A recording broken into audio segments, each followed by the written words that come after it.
Good morning, good afternoon, good evening sa lahat.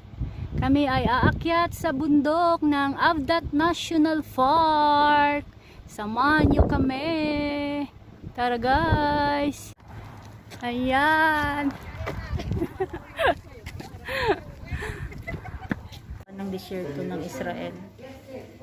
Yara, spice and incense route, right? Okay. So, with that, let's connect the passage in the Bible. So, Joseph, as a summary, his brothers were jealous about him and they put him in the pit. But Yeah. suddenly, there came a caravan. If you can, by the way, in other terms, this is not only the spice route, this is also the caravanserai route. The caravans of camels that brought the spices and the incense. Now, here we go. Okay, why we say this is connected to the life of Joseph? Because this is the only route going to Gaza and going to Egypt. So listen carefully in the passage, Genesis chapter 37 and then verse 23. And it came to pass when Joseph was come unto his brethren, that they stripped Joseph out of his coat of many colors that was on him, and they took him and cast him into a pit, and the pit was empty, there was no water in it. Where is this place? This is in Dothan, in Samaria, in the northern region of Israel, the capital kingdom of the 10 kingdoms. So it's very far from this place, around 150 kilometers away.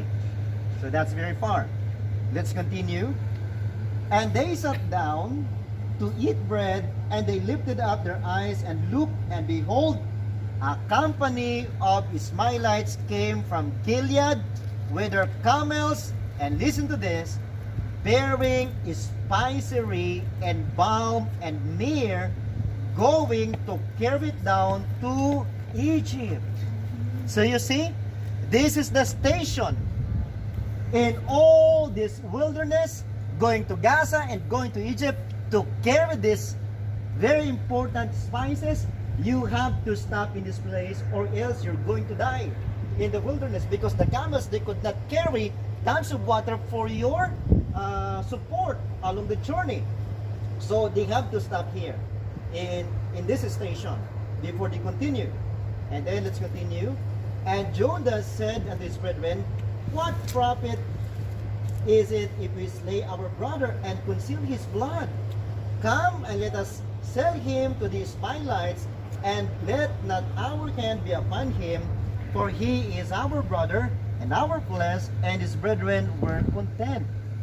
And then there passed by Midianites, merchantmen, and they drew and lifted up Joseph out of the pit, and sold Joseph to the Ishmaelites for 20 pieces of silver. And they brought Joseph into Egypt. And Reuben returned unto the pit, and behold, Joseph was not in the pit. And he rent his clothes and returned unto his brethren, and said, the child is not, and I, whither shall I go? So what's the point? So the caravans from Gilead, they passed through Dothan. So when the brothers of Joseph saw these caravans, instead of letting him die there in the pit, they sold him, and these caravans is going directly to Egypt to sell their spices and anything that they trade. And along with that, they purchased Joseph upon the selling of his brethren. So all the way from Dothan, the caravans stopped over in this place, and Joseph was with them. And then the caravans continued to Egypt until they sold Joseph in Egypt. And we know the story. He became a servant in the house of Potiphar, but God blessed him. And then he was accused of raping the wife of Potiphar. So he was imprisoned, but God never forsake Joseph, and he blessed him in the prison. And then later on, the chief butler and the chief baker was imprisoned also. They have a dream. Joseph interpreted it, and to make the long story short, Later on, the Pharaoh have a dream of 7 fat cows and the 7 lean cows along the Nile River, and only Joseph interpreted the dream. So what happened in the end? He was promoted as the second most powerful person in the land of Egypt. And later on, his brethren go in Egypt, and the rest is history. Joseph was so blessed by God. You see, from Dothan going here, it could, you know what, sometimes we're going to pass a way of trials and hardships in life. But don't focus on those roads. We don't know the destination. It could be in the end of your journey. There's a blessing ahead of you. So don't judge the present circumstances. Amen. Just wait on God's complete history for your life. Kami ay maglalakad hanggang doon sa bundok ng Avdat. Mahaba-habang lalakarin namin. Ayan. Umikot pa tayo, may shortcut lang pala doon. May shortcut pala, umikot lang tayo. Ayan, maglalakad kami hanggang doon sa bundok. Pag-walk ka to hanggang sa bundok. Ihanda ang mga tuhod-tuhod. Ang may rayuma maiwan sa baba. Mag-shoutout ka na. Shout out sa mga kaibigan natin dyan.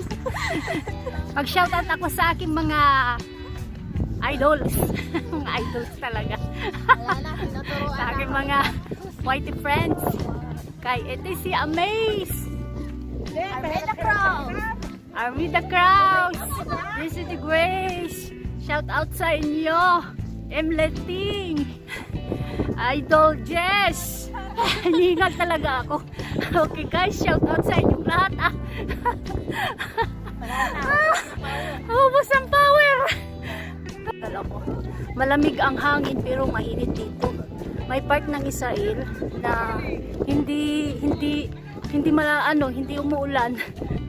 Doon sa city kung saan ako nakatira, ulan ng ulan, pero dito sa Negev ay walang winter. Walang winter dito sa loob. Wala, ang liliit ng pintuan. Ang ganda pala.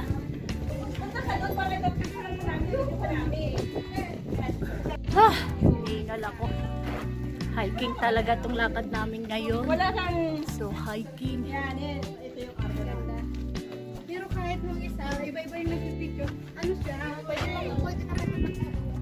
Ako din, pasoyante. Uy, hello! Kakwatserong pastor, please subscribe.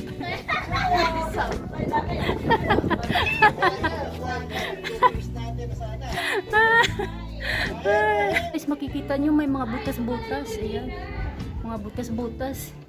May libingan dito sa loob. Ayan, oh. Butas-butas. Mga antik-antil. Yun. Kakatakot naman yung pumasok. Okay, pasok ka.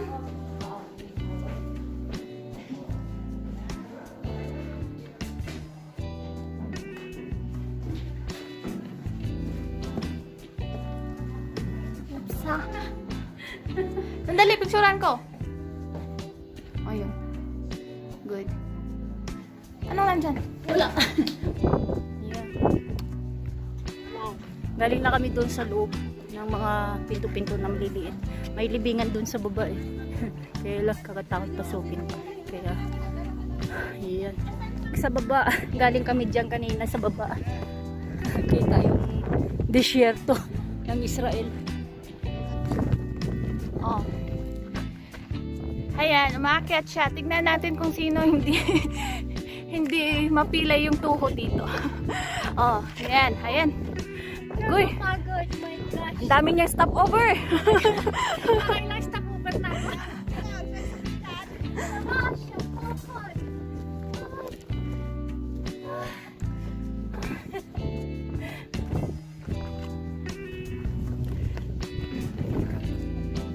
ang yung mga tao dito guys, bawat all, nagdadasal sila. Pasok tayo doon. Lusot-lusot lang pala ang butas dito. Ito yung mga building ng unang panahon. Mga maliliit na pintuan. Yan guys. Ito ay church noon, unang panahon. Oo, sige, ito mo lang.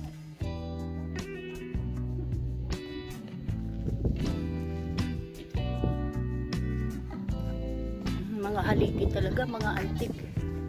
Ito yung dating unang simbahan. Oo. Yeah, yung simbahan ng unang panahon. Ng unang panahon, simbahan ng unang panahon.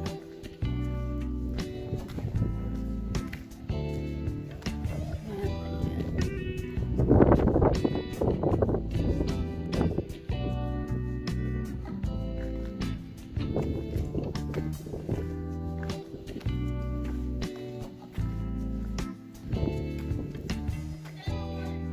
Church of Theodorus. Ito siya nung unang panahon.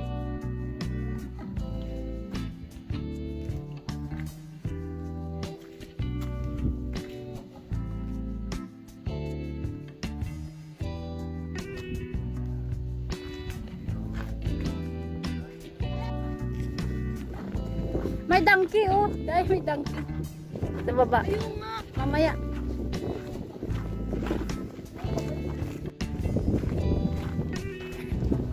Ano yan? Yan yung unang panahon na mga tao. Oh, yan. Hey, ganda pa yan. Wala, maganda din tate. Sinihan ako. Alis na. Hindi ako. Hindi ako. Dito ako sa gitna. Uli pa din, tangahang pag-uli. Kita, pa.